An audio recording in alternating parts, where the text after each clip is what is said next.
Have you ever heard of a kingdom so powerful its pyramids rivaled Egypt's? A civilization that mastered iron while Europe was still in its infancy, only to vanish into the sands of time?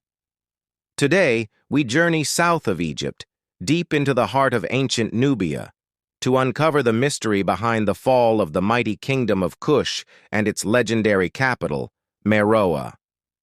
This isn't just a story of conquest. It's a tale of ambition, environmental change, and a power shift that reshaped the African continent forever. Picture this: the 4th century AD. The Roman Empire is grappling with internal divisions, but far to the south, along the fertile banks of the Nile, another drama is unfolding. The city of Meroe, with its bustling markets, unique steep-sided pyramids, and the constant clang of blacksmiths forging high-quality iron, is the jewel of the Kushite kingdom. For over 600 years, it has been the center of a vast trading network connecting sub-Saharan Africa with the Mediterranean world. Meroitic iron was famous, their pottery exquisite, and their own unique script, still largely undeciphered, recorded the stories of their kings and queens, the powerful Candaces. Meroe was a beacon of innovation and culture, but unseen cracks were beginning to form in its foundations. So, what went wrong? The fall of a great civilization is rarely due to a single event. It's more like a perfect storm, and Meroe was heading right into one. First, let's look at the environment. The very industry that made Meroe rich, its iron production, may have sowed the seeds of its own destruction. Imagine vast forests being cleared to fuel the furnaces needed to smelt iron ore. Over centuries, this relentless deforestation would have had a devastating impact. Without trees to hold the soil, erosion would have stripped the land of its fertility. Less fertile land means smaller harvests, leading to food shortages and social unrest. The lifeblood of the kingdom, the Nile, may have also become less reliable, with changing rainfall patterns affecting its annual flood. A kingdom that can't feed its people is a kingdom in crisis. While the land was weakening, Meroe's economic dominance was also being challenged. For centuries, Meroe controlled the vital trade routes running north along the Nile, but a new player was rising to the east, the kingdom of Aksum, located in the highlands of modern-day Ethiopia and Eritrea. Aksum was building its own powerful trade empire centered on the Red Sea port of Adulis.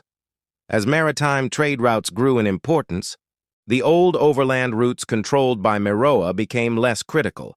Aksumite merchants began to bypass Kush, trading directly with the Roman Empire and India. Meroe's flow of wealth, ivory, gold, and exotic goods started to dry up. Economic decline often leads to political instability, and it's likely that internal power struggles and rivalries further weakened the Kushite state from within. The kingdom was becoming a hollow shell of its former glory. This brings us to the final decisive blow. Around 350 AD, the ambitious and powerful king Ezana of Aksum saw an opportunity.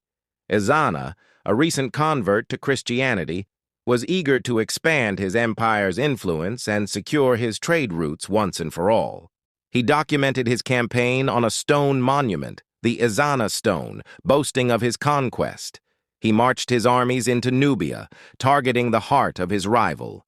The inscriptions describe a campaign of utter devastation.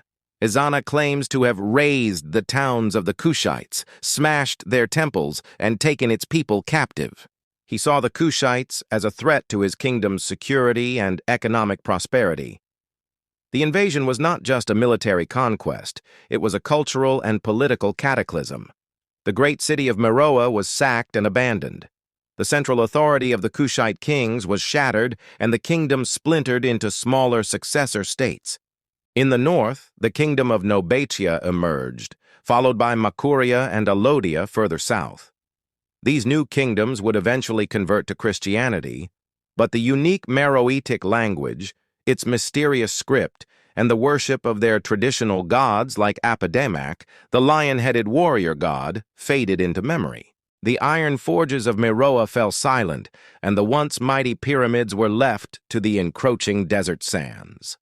The fall of Meroe marked the end of an era, the end of a distinctly Nubian civilization that had flourished for over 1,000 years.